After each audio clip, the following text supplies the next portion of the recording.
every game we go into, I'm not expecting a positive result to come out of it. It feels like the only weapon we've got at the moment is the element of surprise, and we're not surprised anymore because we've seen so many different variations of this side that you have no. We can see a team sheet, and we generally no one can be confident how that team's going to actually line up.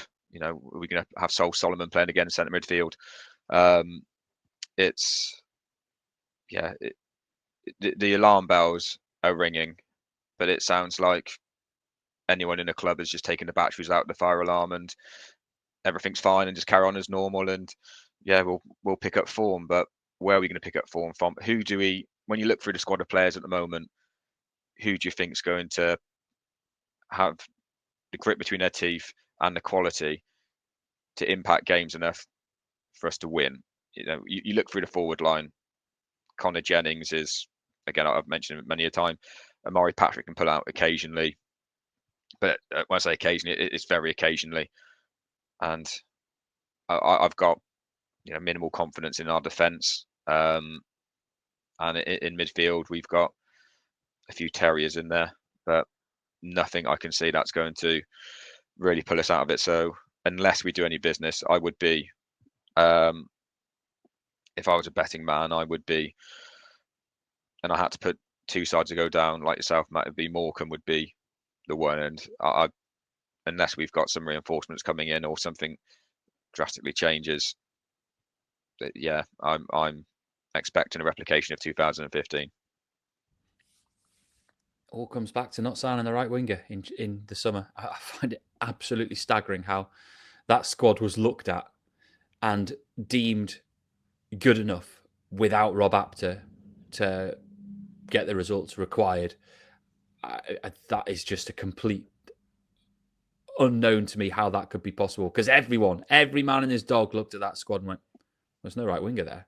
They've lost the player who single-handedly pretty much kept them up. What are you doing?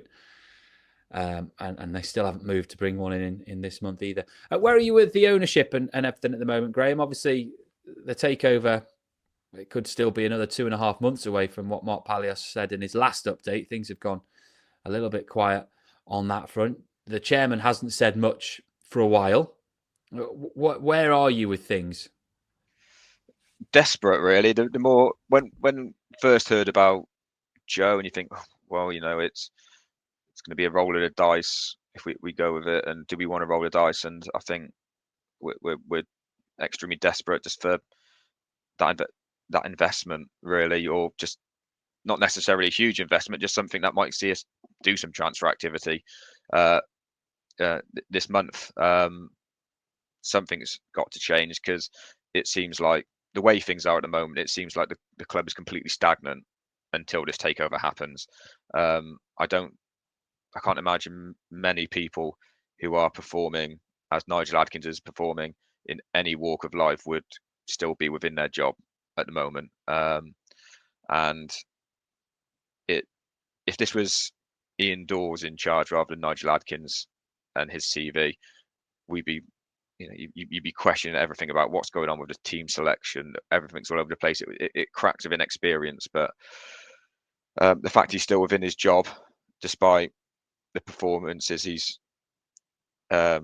performance as manager, and I've seen some of the stats you've been posting on X, formerly Twitter, around his record compared to Mickey Mellons and so forth, and it feels like there's no investment into the club at the moment in any way in terms of a payoff as well, or whether it's Mark being friends with Nigel or the payoff that he doesn't want to put through the club until he goes.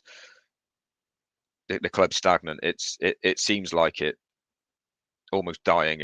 It really seems at the moment. I don't know of any positive Tranmere fans at the moment. I live down in Bristol, but generally, if I've got a free weekend, I will go and watch a home game or wherever we are in the country. At the moment, I'm not pulling up trees. I could have gone to Walsall last week. I didn't pull up any trees, and I'm absolutely delighted in my decision not to go to Walsall and save myself a few quid, and also save my eyes from seeing what happened as well. It's just we've taken. I know there's a lot of due diligence that goes on. There's NDAs. There's lots of things that don't come out. But the silence is deafening at the moment, and it just feels like we're not walking it slowly into relegation at the moment with what's going on. We're almost pretty much sprinting as fast as you can at the moment. We're not take the Carlisle result out of it. It's been a horrible, awful time. Um, and from that we've taken a win against a team that's bottom of the league, which you would generally expect to at home against a team who is below you in the league. But it's until something happens on that takeover front, it doesn't seem like anything's going to change. And if nothing's going to change, then things are only going to get worse.